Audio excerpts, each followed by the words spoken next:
Dad is feeding the cockerel and 2 pullets. It's some homemade brown rice.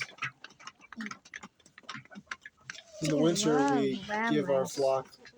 What other sorts of yummies do we make our flock through the winter to help them? Bread and Homemade bread. rice and oats. It was Frosty and Brave Red are eating outside. They went outside to have some fresh air.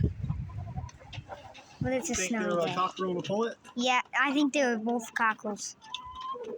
You want to show the weather outside? Do a scan of the first snowstorm of the year. If I'm out here any longer with my bare hands, I'm going to freeze my hands off.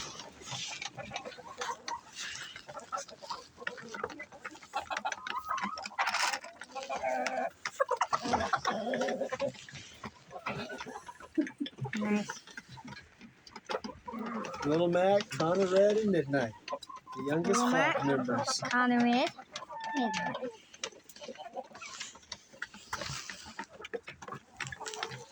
Rice is popular.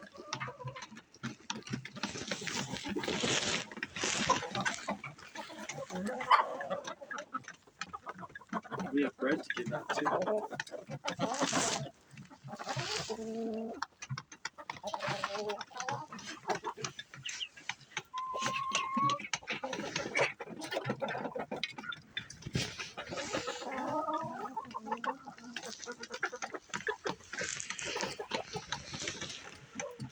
They even gave us an egg.